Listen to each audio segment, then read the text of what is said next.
A través de una charla informal vas a conocer más acerca de derechos y otros temas de interés general. Con una mirada local, Abelardo Mesa Aguerre te trae El Misionero, Derecho y algo más. El invitado del día de hoy es licenciado en Comercio Exterior, tiene 2 maestrías, ambas en Desarrollo Local, es profesor universitario tanto de grado como de posgrado, es sobereño además, pero actualmente se está desempeñando además como director del Parque Industrial. Estoy hablando de Claudio Aguilar. Claudio, ¿cómo estás? Hola, buenas tardes, muchas gracias por tu invitación. Un gusto en compartir, nos conocemos De de vieja hace data. muchos años, de que ibas al Linneo. Los sobereños estamos colonizando Posadas. Somos como una diáspora, estamos por todos lados. Claudio, hablamos un poquito del parque industrial. ¿Qué es un parque industrial? ¿Qué peculiaridades tiene?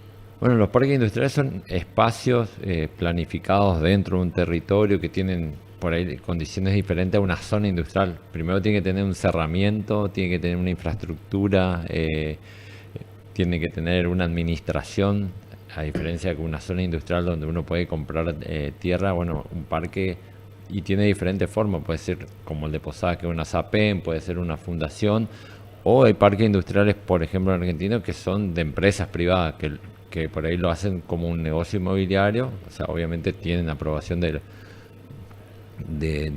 la intendencia del municipio para desarrollar el parque industrial, pero son netamente privados, especialmente en provincia de Buenos Aires hay muchos parques industriales privados. Pero por ahí a mí que me tocó pasar por varias etapas del parque, de cuando vine a pasar la gestión de Orlando Franco, que estaban impulsando el parque, y recorrí varios parques en Argentina, también vi algunos en España.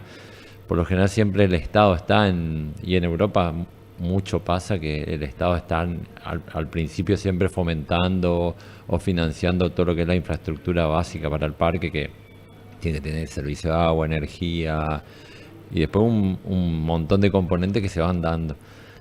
Yo siempre aclaro, porque por ahí te preguntan, los parques industriales tienen un proceso, no es que de la noche a la mañana. El nuestro tiene 8 años, bueno, un poquito más, 10 años ya casi. Y yo recorriendo parques siempre era una pregunta de decir, ¿cuánto le llevó en España? ¿Cuánto le llevó desarrollar un parque? Y bueno, el proceso de desarrollo, planificación, son 6, 7 años a que se te instalen las primeras 4 o 5 empresas, otros 5, 6 años. O sea, recién uno ve los resultados pasados 10, 15 años. Y el parque industrial de Posadas uno ve hoy que tiene empresas, ya hay más de 20 empresas radicadas. En forma breve, ¿no? Pero, ¿qué beneficios tiene una empresa para instalarse en un parque industrial? En general lo digo, y qué requisitos se le pide a la empresa para poder radicarse. Bueno, eso varía de acuerdo a la necesidad de cada empresa, ¿no? Muchos piensan por ahí, o es muy recurrente pensar lo primero en la exención impositiva, ¿sí?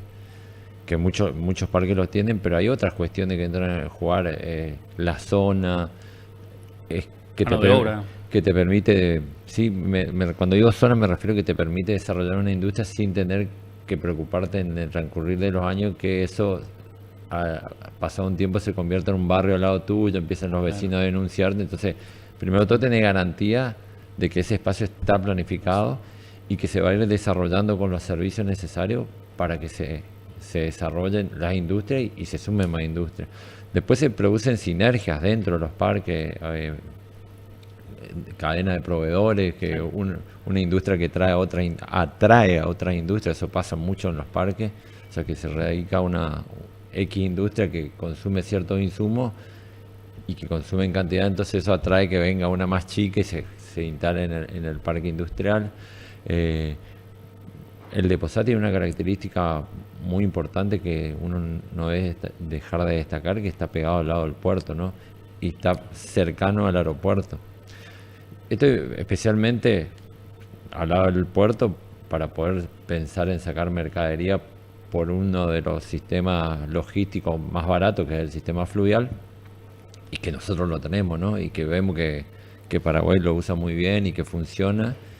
Y que si uno ve en la teoría de la logística, el transporte más barato son el marítimo, pero el marítimo es de uso internacional, y el fluvial es más de uso regional y conecta con los puertos. En el caso nuestro, conecta con puertos que hacen internacional, por ejemplo, Campana, Zárate, Montevideo. Ese tema iba a dejarlo para después, pero como lo traes a colación, te pregunto ahora. Contame algo del puerto. Me parece que en general los misioneros sabemos muy poco del puerto, con lo que implica a nivel comercial, a nivel de infraestructura, a nivel laboral. Contanos algo del puerto. Yo creo que lo primero que uno tiene que saber que en una barcaza entran 80 contenedores y una barcaza puede llevar, un remolcador puede llevar varias barcazas. Entonces ahí tenemos una disminución del costo importante en costo en general y también en impacto ambiental, porque obviamente que no hay que dejar de pensar hoy todo lo que pensemos cuando tuvimos la maestría en desarrollo. Yo siempre hacía hincapié que hoy uno no puede pensar el desarrollo sin tomar la dimensión ambiental, ¿no? Entonces en todo lo que piense en el desarrollo económico tiene que estar la mirada ambiental. Y después, cuando uno quiere vender a otros mercados, ya sean nacionales o internacionales, siempre lo que uno busca es precio y calidad. ¿Sí? Y la logística en Latinoamérica pesa y mucho. Es uno de los grandes problemas que tiene Latinoamérica en general, por las grandes distancias que tenemos, que muchas veces el costo logístico a los puntos de salida hacia el mundo suelen ser bastante caros. Entonces, tener acceso a un sistema fluvial es algo importante. Ahí, bueno, entran a jugar algunas cosas que escapan por ahí a la provincia, por ejemplo, el buen dragado de la hidrovía, que tiene unos puntos críticos, especialmente en la zona de corriente, y como es un río internacional, tiene que estar Argentina y Brasil, y ahí nosotros no tenemos forma de más que pedir e insistir con las cámaras, todo, pero eso hay que solucionar, que es mejorar la profundidad para que eso sea navegable con las barcazas a máxima capacidad. Pero sin ninguna duda es para mí un despertar y para Misiones es una herramienta excelente que va a traer muchos beneficios en el largo plazo, en el mediano y largo plazo, ¿no? Hablábamos de parque industrial, necesitamos el aeropuerto, el puerto. ¿Qué diferencias hay entre crecimiento y desarrollo? Bueno, ese es algo que se ha confundido mucho, especialmente después de la Segunda Guerra Mundial, ¿no? Que vino un periodo de crecimiento importante, el mayor crecimiento de 1950 a 1975, ¿sí? El otro periodo fue el de 1880 a 1920, que los argentinos conocemos como la economía agroexportadora, en donde solo una ciudad de Argentina se parecía a Europa, que era Buenos Aires, porque el resto no era parecido a Europa. Y un puñado de personas se beneficiaban con eso además. Sí, lejos estaba de Argentina, y lo hablamos alguna vez en clase, no sé si eso surge de un libro de Mauss, de economía, análisis económico en 1820 a 1990, que mide solo PBI, ¿no? Uh-huh. Y bueno, en esa época el PBI, en 1900 el PBI daba el más alto de Argentina. Pero ahí es el primer error, que por eso surge el concepto de desarrollo, porque desarrollo busca el bienestar general. Y PBI es solo crecimiento económico, no quiere decir que si crece el PBI el bienestar es general. Y por eso surge en 1990, Naciones Unidas tiene el índice de desarrollo humano, ¿no?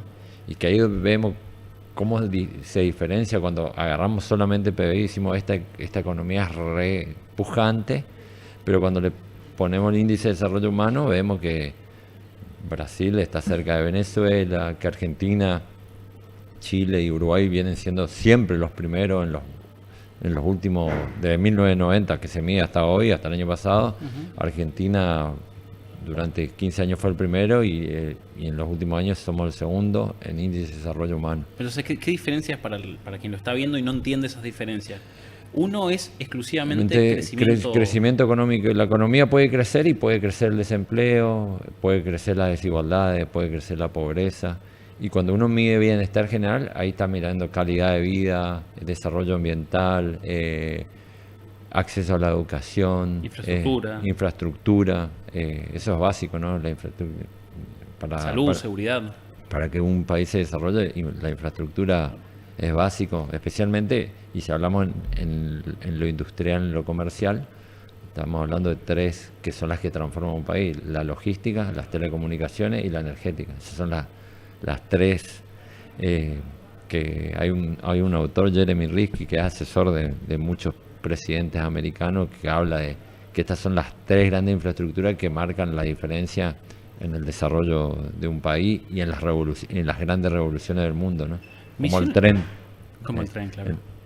Misiones se encuentra en una situación muy peculiar, porque si bien está rodeada de ríos, tiene a 2 países pasando breves metros, sin embargo estamos lejos de Buenos Aires. ¿Cuáles son los pros y cuáles son los contras de nuestra ubicación geográfica, de nuestra geoubicación? Bueno, vamos a empezar por los contras, ¿no? Argentina siempre fue pensada hacia Buenos Aires, y eso se nota cuando uno ve, justamente cuando vemos la actividad productiva, vemos que por ahí las provincias del norte estamos un poco más atrás de la pampa húmeda. Pero yo siempre le hago a mis alumnos un ejercicio: que agarren los mapas de autopista, los mapas del tren, los mapas del sistema de gas, y lo pongan y miren, y está todo en la pampa húmeda. Todo eso fue financiado por el Estado y por la aduana en una época, hace muchísimos años, que era el único ente recaudador, y toda la plata fue. Y obviamente que eso hizo que se desarrolle más una región, ¿sí?, macrocefálicamente, más la pampa húmeda. Y yo siempre reviso los videos que publica la Agencia Argentina de Inversiones, y bueno, siempre está todo orientado a la pampa húmeda. Pero haga cualquiera el ejercicio, que hoy tenemos internet, gracias a Dios, a mano de todo. Tomen los mapas de las principales infraestructuras: gas, energía nuclear, autopista, ferrocarril ni hablar, ¿no?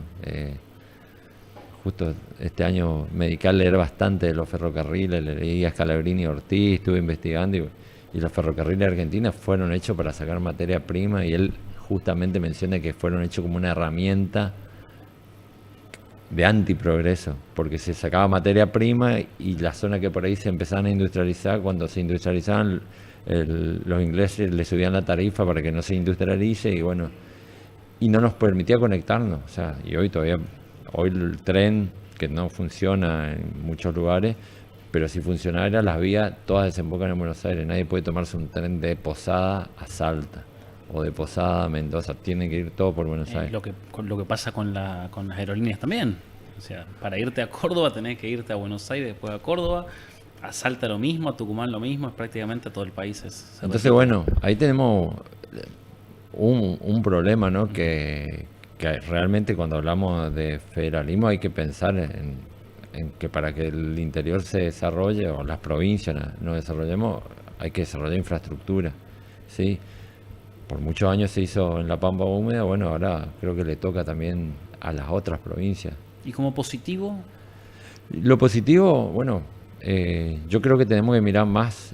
Si miramos las exportaciones, para Brasil es nuestro segundo comprador a nivel global, pero eso está representado por una empresa que vende casi el 80%, 90% a ese país. Si le sacamos a esa empresa... ¿Qué empresa? La más grande emisión es Forestal, Arauco, es la que le vende, ¿sí? Entonces creo que tenemos mucho para desarrollar. Siempre digo que hay que mirar más el Mercosur, hay que explotar más el Mercosur. Estamos pegados a los 3 estados más desarrollados de Brasil, y por eso los misioneros admiramos tanto a Brasil, porque Brasil es un Brasil en el sur, y por eso el índice de desarrollo humano le da allá arriba, en el lugar 77, 78, nosotros estamos en el 47, justamente porque cuando hace el balance de todo el país, la zona norte le tira para atrás a Brasil, pero tenemos mucho para aprovechar. Santa Rosa, Santo Ángelo, Isontina son polos metalmecánicos sumamente pujantes. John Deere, Maxi Fergus, son todos pegados acá a 50 kilómetros de la frontera. ¿Y nosotros tenemos una estructura, tenemos empresas que puedan explotar esa cercanía? Yo creo que sí, podemos aprovechar lo que ellos ya desarrollaron, tomar conocimiento, intercambiar en el sistema educativo. Bueno, la semana pasada una empresa de nuestros pagos de Oberá exportó una cosechadora de hierba, ¿sí? Que para mí eso es un hito importante, porque ahí muestra un poco la importancia del capital humano. Yo le digo las mentes facturas, ¿sí? Sí, pero aparte estamos hablando de una empresa ya industrial, no solamente de esa exportación agroganadera de la cual siempre Claro, vivimos. la agroganadera tiene, como decía Carlos Pellegrini, el ex presidente allá por 1890, decía, el problema de depender del agro es que estamos sujetos a las buenas del a las buenas de Dios, y si no te gusta Dios, a la buena del clima, decía. Y, y hoy estamos en el siglo XXI, en realidad ya está más que comprobado que los países no salen adelante por su materia prima, sino por la capacidad industrial. Alberti lo decía en 1850, ¿no? Se llega a la libertad a través de la industria. Y hoy creo que eso lo está tomando como protagonista en la economía del conocimiento, ¿no? Veo mucho por ahí en las redes sociales aún al día de hoy que alguien lo hizo y se viraliza. Argentina tiene campo, tiene vacas, tiene minería, tiene, sin embargo, somos pobres. Me parece que ese concepto donde la riqueza estaba en la tierra quedó bastante vetusto, ¿no? Y sigue eso del siglo pasado y siglo antepasado. Y también tiene que ver con algo que por ahí la gente... ¿Dónde vive hoy la mayoría de la gente en Argentina? ¿En el campo o en la ciudad? En la Claramente ciudad. en la El ciudad. 80% de la gente vive en las ciudades, por lo cual donde hay que generar empleo en la ciudad. Y en la ciudad se genera empleo con industria, con comercio o con servicio. El campo representa hoy el 6% del empleo. Estoy hablando de la actividad primaria, no de la agroindustrial, para no mezclar, ¿no? En Estados Unidos el 1%, en cualquier país de Europa no supera el 2%. Entonces, si miramos los que nosotros denominamos países desarrollados, vemos que no es el campo el que les salva, sino son las industrias. Y lo decía San Martín, lo decía Belgrano, lo decía Alberti. Las industrias son el camino a la libertad y al desarrollo. Y hoy, bueno, obviamente sumado, en esa época no existía la economía del conocimiento, la economía del conocimiento. El único continente que todavía hoy tiene más gente viviendo en el campo que en la ciudad es África. Sí, y que de hecho, ahí te digo otro, ellos están en un gran proceso de migración. Hay mucha gente obviamente que se está yendo de África, y hay mucha gente de África que se está yendo a las ciudades. O sea, las ciudades de África van a crecer. Aparte que África va a ser el único continente que va a seguir creciendo en los próximos 50 años. Latinoamérica va a empezar a envejecer como es Europa, pero va a envejecer de otra forma. No es un señor con bastoncito como la gente suele representarlo. Va a tener gente de 70, 80 años muy activa, una adultez muy... Acá lo vemos nomás. Yo el otro día justo escribí un artículo, gente que corre maratón con 82 años, 41 kilómetros, gente muy activa con 60, 70 años. Entonces tenemos que empezar a mirar un mundo donde va a haber mayoría de población en Argentina a partir de 2040. La mayor parte de la población argentina va a tener más de 50 años. La ventaja que tenemos en ese tema que Europa ya nos está adelantando lo que se nos viene. Tienen unos 20 años adelante en prácticamente todo. Claudio, volviendo a la economía local, ¿sí? o provincial Sí. o regional. Si tuvieras que definirla, que caracterizarla, ¿qué dirías de la economía misionera? Bueno, que para mí se ha ido diversificando, han surgido sectores, me parece importante que muchos lo ven, y mucha gente todavía por ahí ve mucho la madera, que obviamente es la actividad más importante, la hierba, el té, el tabaco, pero en estos últimos 20, 30 años creció mucho la metalmecánica. Y tenemos, bueno, por eso te puse el ejemplo de Lori, pero Lori es uno de los tantos ejemplos. Hay muchas empresas metalmecánicas, especialmente en la zona centro. Porque aparte tenemos ingeniería industrial, tenemos ingeniería mecánica, es como Bueno, una cuna de cerebros también. Y tenemos 77 escuelas técnicas a lo largo 77, de toda la provincia. Entonces si vos mirás el caso de Lori, el padre terminó en la EPET, y el hijo estudió en ingeniería industrial, ingeniería mecánica, perdón, en la UNAM, en Noverá. Y cada uno les fue agregando cosas. El hijo justamente le agregó todo lo que hizo que esa industria despegue, lo de patentes, certificaciones de norma ISO, organización interna de la empresa, la IAU, páginas web. Entonces uno destaca, y cuando ve el personal también, personal que está formado en escuelas técnicas.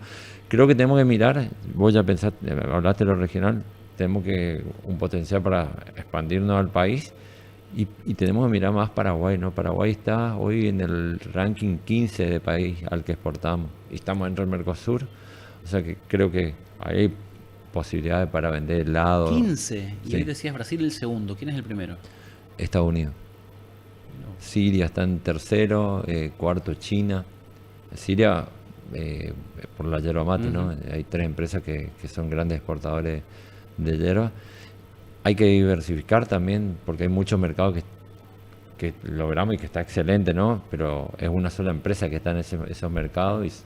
Entonces hay que ver cómo podemos hacer que haya más empresas. Y me parece que lo más fácil siempre cuando uno dice es ver los vecinos. Y Paraguay son 7 millones de habitantes para una provincia como nosotros.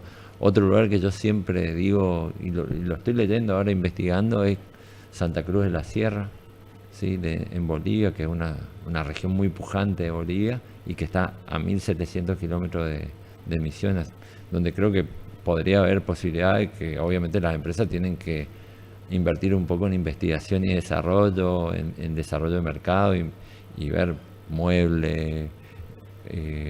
Hay varias actividades que se han ido desarrollando y bueno, ni hablar la economía del conocimiento que está creciendo mucho en la provincia. Hoy hablábamos de la principal empresa que tiene Misiones, pero fíjate que estamos hablando de una empresa extranjera que no sé qué porcentaje, pero más del 90% seguramente, lo manda hacia afuera y los recursos que explota son los recursos misioneros. Independientemente de la cuestión impositiva, que yo imagino que seguramente pagarán bastante impuesto por hacerlo, no ese es el modelo, me parece, que se busca en cuanto a que una empresa acapare todo. Me imagino se busca la diversificación, ¿no? Yo creo que hay que diversificar, no hay que dejar de aprovechar. A ver, yo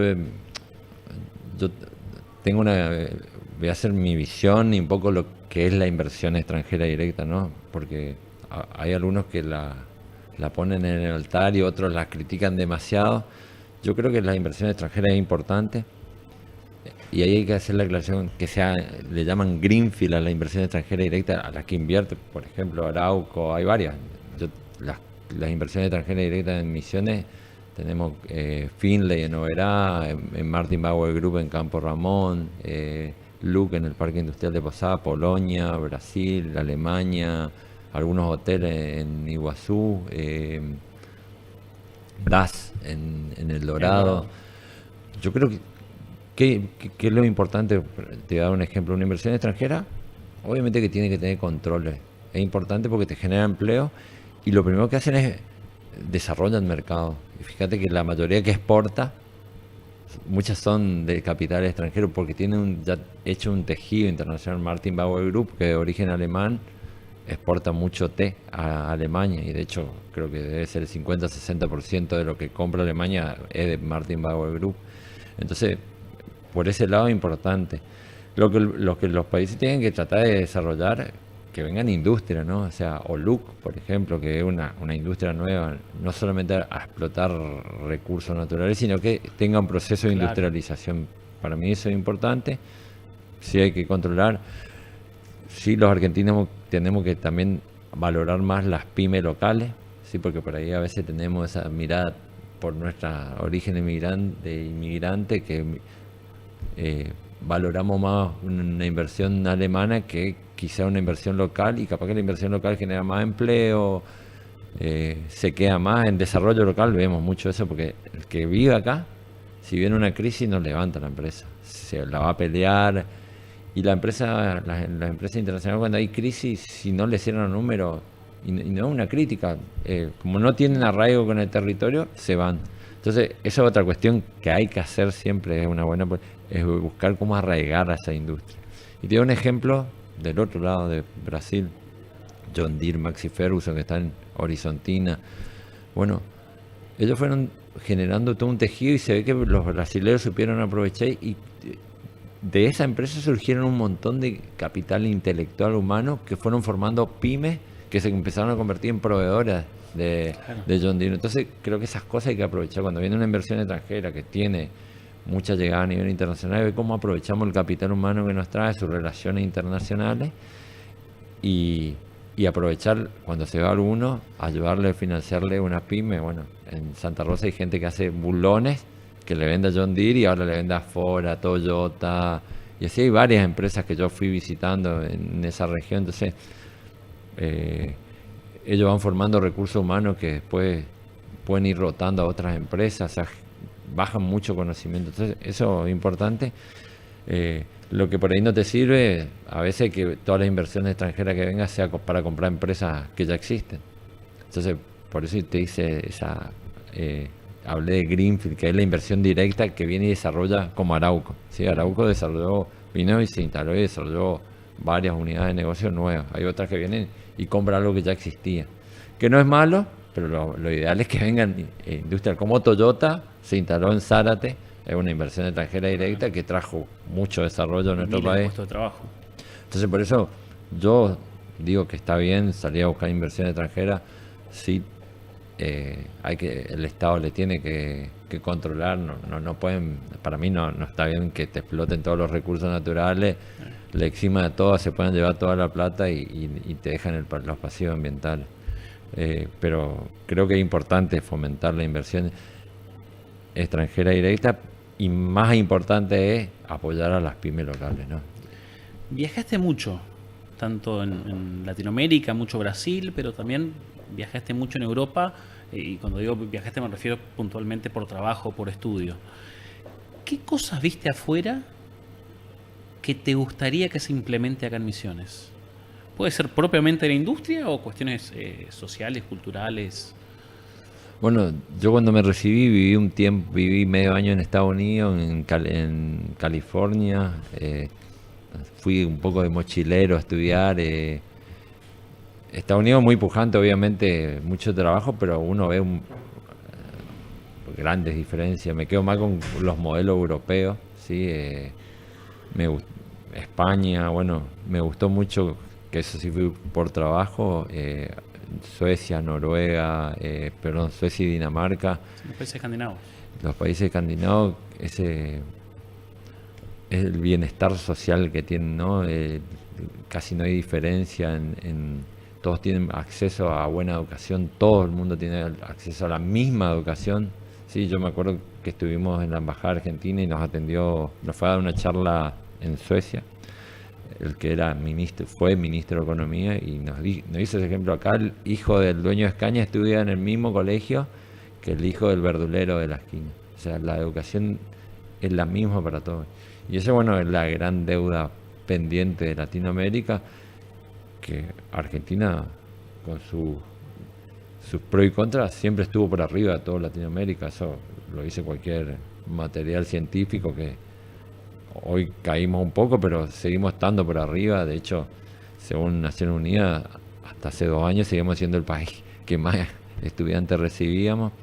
Y que ese es otro gran debate, que yo digo, para mí no está mal que vengan estudiantes afuera, porque uno dice, bueno, no le cobrarás, pero yo cuando doy clases en la universidad, a mí me ponen 90 alumnos, 50 alumnos y no me cambia el sueldo. O sea, no me pagan más por 2 alumnos. Y el aula, pues, la luz es la misma, pero ese chico te alquila, se lleva la cultura de tu país, es un promotor de tus productos. Si se vuelve a tu país, lleva hierba, lleva la música. O sea, yo lo tomaría como algo, como un potencial a desarrollar la cultura argentina y expandir la cultura argentina y los productos. Atrás de eso vendemos productos. O sea, cualquier persona que vino a estudiar Argentina y se vuelve a su país, aparte de haber alquilado, salido acá, que los padres, uno dice la universidad no le cobra, pero es divisa que entran por... Pero aparte está pagando impuestos también cuando vive acá.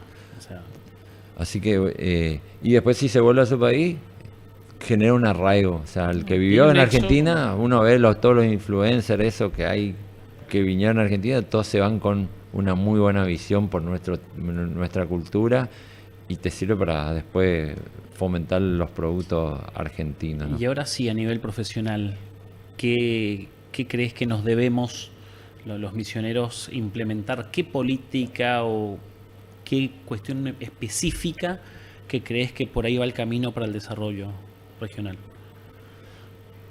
Yo creo que tenemos que trabajar mucho en el desarrollo industrial, que es para mí, obviamente hoy con la mirada del balance que tenemos que tener con el medio ambiente, hay que pensar en el desarrollo energético, que obviamente hay una parte de la provincia que tiene problemas de abastecimiento de red y eso hoy la provincia no lo puede hacer. Por eso te digo, el rol del Estado Nacional, que ahora bueno lo veo difícil, como ya se hizo en otros lugares de Argentina. Creo que muchas provincias del norte necesitamos eso, gas, ni hablar, ¿no? Pero bueno, podríamos pensar en energía, las hidroeléctricas, explotar quizás, no como mega represa, pero sí Misiones tiene mucha capacidad para generar energía hidroeléctrica. Tenemos muchos saltos, hace arroyos. 15 años atrás la biomasa no existía. La biomasa y aparece hoy por hoy ahora. es una gran fuente de energía. Bueno, también. los parques fotovoltaicos. Creo que tenemos que aprovechar más, ser más proactivos con todas las cámaras de tratar de ganar mercado en Paraguay y Brasil. Pero no irnos a San Pablo, sino Santa Rosa, Santo Ángel, Horizontina. Hay empresas que tienen productos, el helado en Brasil. Cualquier brasileño que viene acá siempre me dice que le encanta el helado acá, y no me dice uno, me dicen recurrentemente. O sea, tengo certeza que es mejor nuestro helado, un producto que lo podemos vender. No verá, bueno, ahora Doré, que es una empresa allá, habilitó su planta para exportar congelado. O sea, hay otros productos Se va abriendo el mercado. aparte de la yerba. Y bueno, ni hablar las cosechadoras de yerba mate a Paraguay. Lori nos comentó que sí, que empezó a tener muchas consultas de paraguayos y brasileños que también tienen. O sea que también hay que tratar de mirar más y fomentar la metalmecánica misionera, que me parece que es un gran jugador de nuestra provincia. Buenísimo. Bueno, Claudio, muchas gracias por la visita. Gracias. A través de una charla informal vas a conocer más acerca de derechos y otros temas de interés general. Con una mirada local, Abelardo Mesa Aguerre te trae El Misionero, Derecho y algo más.